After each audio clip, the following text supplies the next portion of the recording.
मराठी माणसानं पुकारलेल्या संयुक्त महाराष्ट्राच्या लढ्यामुळं मुंबई महाराष्ट्रात राहिली खरी, परंतु तेव्हा मराठमोळी असलेली मुंबई हळूहळू कधी बहुभाषिक झाली ते समजलंच नाही.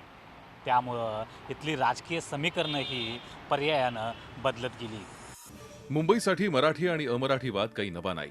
राज्य स्थापनेच्या आधीपासूनच हा वाद सुरू आहे. पण आता महापालिका निवडणुकीनंतर हा प्रश्न चर्चेला येण्याचं कारण म्हणजे मुंबईत अमराठी नगरसेवकांची वाढत असलेली संख्या.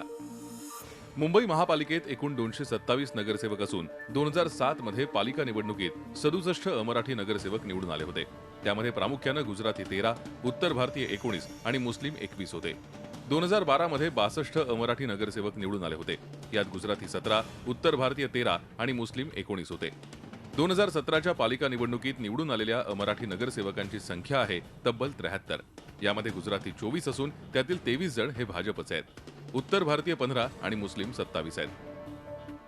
मुंबईतील मराठी टक्का जसजसा घटू लागला त्याला अनुसरून अमराठी नगरसेवकांची संख्या वाढू लागली.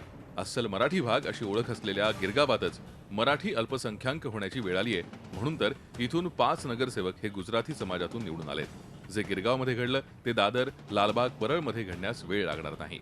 अमराठी जे मतदार होते त्यांनी मराठी भाषिक उमेदवारांच्या ऐवजी अगदी ब दर्जाच्या, क दर्जाच्या अमराठी उमेदवारांना देखील एक गठ्ठा मतदान केलं, हेही या समोर आलं. याच्यातला राजकारणाचा भाग जरी दूर ठेवला तरी मराठी प्रतिनिधित्वाचा घसरता टक्का ही चिंतेची बाब आहे. 1961ला हा मंगल कलश महाराष्ट्राचा आला, तो 2021पर्यंत मराठी टक्का महाराष्ट्रात मुंबईत टिकतो की नाही अशा प्रकारची परिस्थिती आता निर्माण झालेली आहे. ही घसरण खूप चिंताजनक आहे. सर्वच पक्षातल्या मराठी नेत्यांनी एकत्र येऊन यावर चिंतन करायची गरज आहे. पक्षीय अभिनिवेश बाजूला ठेवून चिंतन करायची गरज आहे आणि मतदारांनी देखील याचा विचार करायला पाहिजे. अन्यथा मुंबईतलं मराठी अस्मितेचं जेवण तर आपल्या हातातनं गेलेलंच आहे. आता फुकट बिल दिल्यानंतर मिळणाऱ्या बडीशेपची लढाईसुद्धा मुंबईतली आपण गमावतोय अशी परिस्थिती आहे.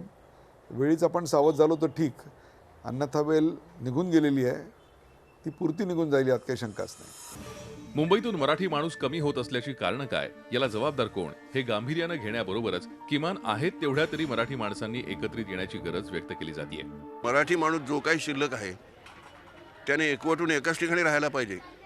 जे कोणी मराठी नगरसेवक एकत्र निवडून येतात त्यांनी 15 ठिकाणी विभागलं जाता कामा नये. कारण त्या ठिकाणी त्यांना त्या पंथाप्रमाणे, पक्षाप्रमाणे, विचाराप्रमाणे वागावं लागतं. ती सगळी एकत्रच असली पाहिजे. याच्यापुढे मराठी पक्ष हाच एक पक्ष राहायला पाहिजे, तर ती मराठी भाषा, मराठी अस्मिता, मराठी मुंबई, मराठी महाराष्ट्र हे सगळं काही टिकणार आहे. मुंबईत मराठी आणि शिवसेना हे एक घट्ट समीकरण राहिलंय. त्यामुळेच मुंबई कॉस्मोपॉलिटन होत असल्याचा सर्वाधिक फटकाही शिवसेनेलाच बसत असल्याचं दिसतंय. राजकारणातील मराठी टक्का अशा प्रकारे घसरत असताना आणि मुंबईतील मराठी माणसांच्या अस्तित्वाचाच प्रश्न आता निर्माण होत असताना शिवसेना आणि विशेषतः ठाकरे बंधू या संदर्भात काय भूमिका घेतात ते पाहणं महत्त्वाचं ठरणार आहे. व्हिडिओ जर्नलिस्ट रवी चव्हाणसह Krishnat Patil, Zee media, Mumbai. Zee 24 तास रहा एक पाऊल पुढे.